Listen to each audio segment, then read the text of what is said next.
Going now to Webster Tarpley, who's written the unauthorized biography of Barack Obama, George Herbert Walker Bush, and who 3 years ago, before Obama even got in office, said this will be the kamikaze model of playing states off against each other, funding CIA, MI6 groups to try to overthrow the Muslim nations, because this has all been stated as their plan, then coming in with air power behind them to back them up. What does this signify that Germany and Turkey have broken away from NATO?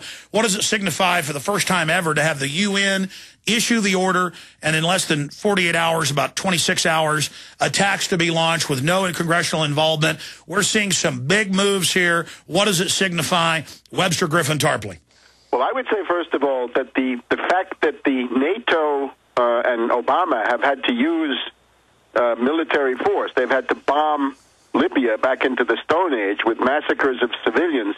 This is a defeat for them because their plan had been to use the model of the color revolution, the CIA people power coup, the National Endowment for Democracy putsch from behind the scenes, to do this all without military force. That was what they were able to do in Tunisia and then in Egypt. And, of course, the reality is that there's a military coup going on behind the scenes, and then you have this clown show of street demonstrations that the media try to say is actually causing it, whereas, of course, it's not causing it. It's just window dressing. Something like this is going on in Yemen today. There's a military coup behind the scenes. Some top general and a tribal leader have turned against the president of Yemen, and you have street demonstrations. But the reality is the coup. Now Obama is obviously embarrassed. You can see the sneaky, cowardly way that Obama started this war. Obama does not have the guts to give an Oval Office speech and look the American people in the eye. Like George W. Bush did. Yeah, even George W. Bush was a very blunt aggressor. He was an imperialist aggressor, and he made no bones about it, and he looked you in the eye and said, I'm an imperialist aggressor. But with Obama, it's all deception. And we have this charade going on. The U.S. is obviously the leading edge of the attack. The 125 cruise missiles fired in the night between Saturday and Sunday. That's the main guts of this attack. But instead, we have the British and the French in some way in this charade, this dumb show, where they pretend to be the leading edge, and of course they're not. The French were able to get, I think, all of 15 aircraft over Cyrenaica, over Libya on Saturday. That's pathetic. But the U.S. cruise missiles are the ones that are doing the work. And now I think what you're seeing, though, because of this attempt to have propaganda showing the British and the French in the lead, this is going to lead to military chaos in the command and control structure.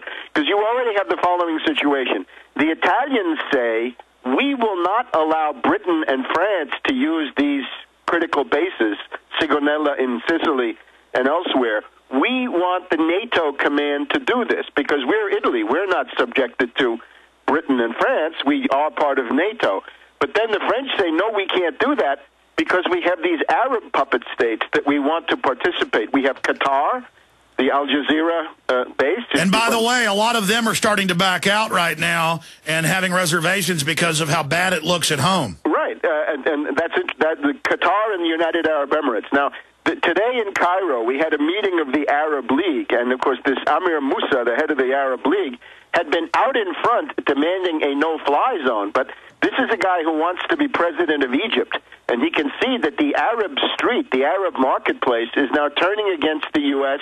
once again and against NATO because of this massacre that's going on. So we had this. And even if they don't like Gaddafi, you got to root for the underdog. Well, they don't like imperialist aggression, and Gaddafi is looking better and better by the hour. We had Ban Ki-moon, the U.S. puppet who is the UN Secretary General.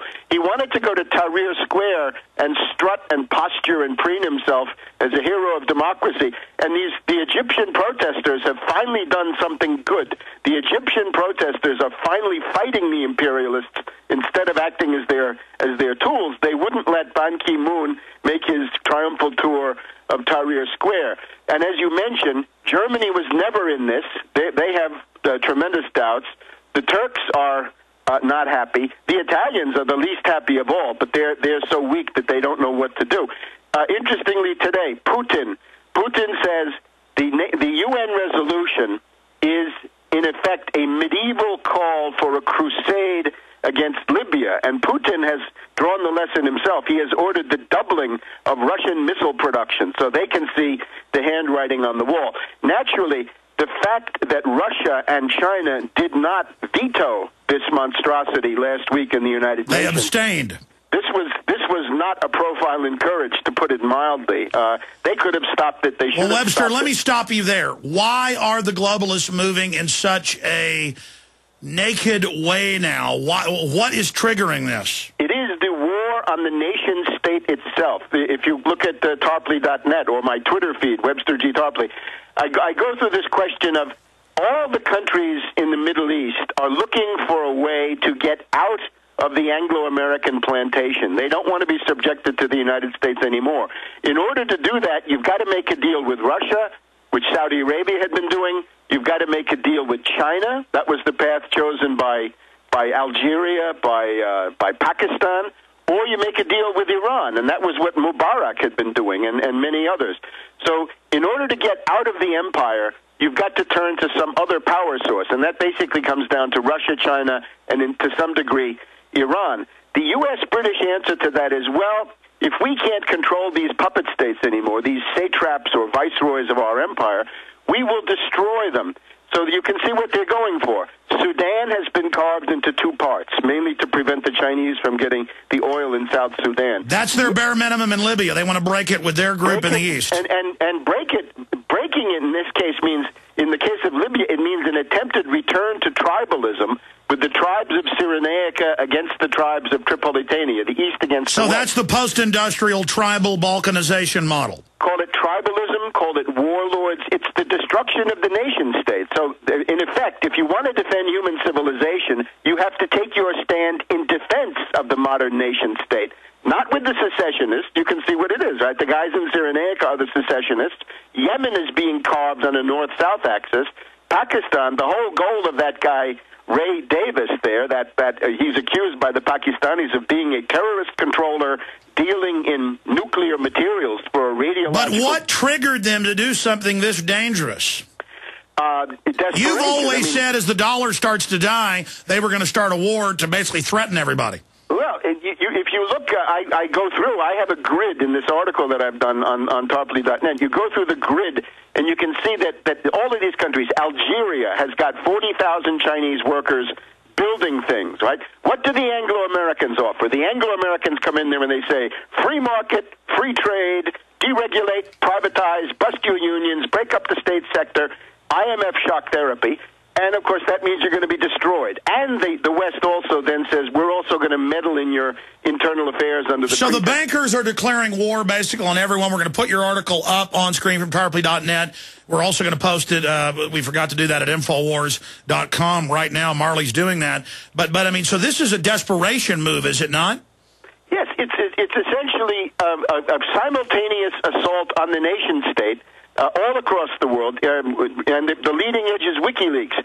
WikiLeaks last week published new documents proving that the president of Indonesia is corrupt and bribed. And you can see they're going through the entire CIA hit list is reflected in the choice of documents that come out with WikiLeaks. So WikiLeaks, I think, is clearly exposed as a CIA limited hangout self-exposure operation. But the targets of this are the governments that they want to overthrow.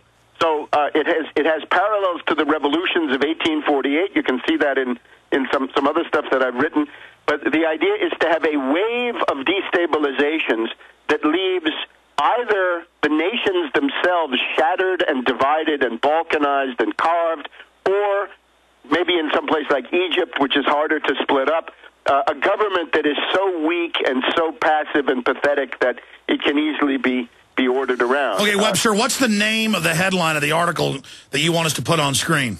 Well, I would. The most recent one I did was Obama's Bay of Pigs. Yeah, that's the one we've got. Where is this grid? Because I'm going to put it on screen. The grid is the previous one. It's the one about it's essentially behind the orgy of destabilizations. You've got I think that's the beginning of the title. Behind the orgy of destabilizations is an attempt. So where do the globalists go next after this? Today it's Yemen, Bahrain. Again, Bahrain is targeted because the Bahrain royal family told the U.S. you're not allowed to use the base of the Fifth Fleet to attack Iran. Algeria is a target. Algeria is the other country in North Africa that has a lot of oil. And that's the place where they've tried to play the China card, right? Bouteflika has turned to the Chinese for infrastructure and development, and they're building everything. They're building highways and all sorts of infrastructure that the West, of course, refuses to provide. So, and then Indonesia, you can look towards them. I expect there's a good possibility of a shooting war with Pakistan. If the United States becomes bogged down now in Libya, especially if the ground invasion of Libya occurs, which I think is an eminent possibility, I don't see Gaddafi's forces being destroyed by this bombing attack. Maybe when the U.S. gets bogged down in Libya, the people in Pakistan will say, now it's time for us to invite the U.S. to leave, which means to cut that supply line that goes from Karachi to the Khyber Pass, the main supply line. The other thing to stress is the weakness of the imperialists. In 1991, when Bush the Elder attacked Iraq, he had 1,500 combat aircraft, 1,500. In 1999, when Clinton, Gore, and Blair struck at Serbia, they had 150 sorties the first day. This time around, 15 French aircraft. Now, there were then the 125 cruise missiles. But in terms of manned aircraft, the imperialists are going down, down, down. And I think Gaddafi has some surprises up his sleeve in a military sense. Why don't we say we don't want to find out what those are? Let's call a halt to this thing. It's time for a Democratic primary challenge to Obama. I don't know what anybody's waiting for. All right, well, let me stop you there. Let me stop you there, Tarpley, because while we've got you in limited time, I want to look at what you just raised.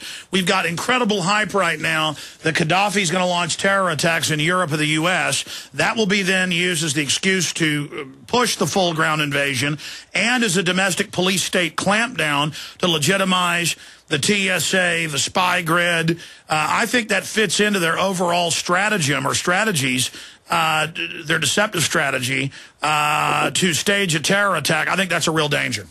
Well, they were harping on this repeatedly with Saddam Hussein, right? In 1991 for the first Gulf War, and then in 2003, they were harping and hyping on this, and it never happened. So I don't see that at all. I think Gaddafi is too smart for that kind of stuff. No, they may stage it. They may stage it, but I'm trying to say this won't be coming from Gaddafi. Now, going back to ground invasion, you think that's in the offing? They've got the invasion ships off the shore, the troop ships. Give us your breakdown of why you think that could be imminent. Well, you're dealing with the French-British imperialists. Now, this is the Suez Coalition of 1956. This has special characteristics. On the British side, these guys are the Colonel Blimps, right? They're the British generals who, their latest exploits have been in Northern Ireland. They're essentially coming from a tradition of military losers. And on the French side, it's another tradition of military losers, going back to Vichy and Marshal Pétain. So this is not a pretty thing. But they're now claiming that the British and the French are going to take it over. The military forces of the French and the British are obsolete. The British are flying still these Tornado jet aircraft. The Tornadoes, Saddam Hussein shot down 7 Tornadoes 20 years ago in the first Gulf War. Yeah, in the first 2 days, so they withdrew them from the field of battle. These are not reliable planes. They're old. Now, there is this Eurofighter Typhoon. That's ultra-modern, but the other problem is that it's never been used in combat, so nobody knows what the bugs might be. The truth is they haven't been running around like the U.S. engaged in constant wars, so they're not good at it like the United States is, drenched in blood. Stay there, Webster. Let's continue. Hi.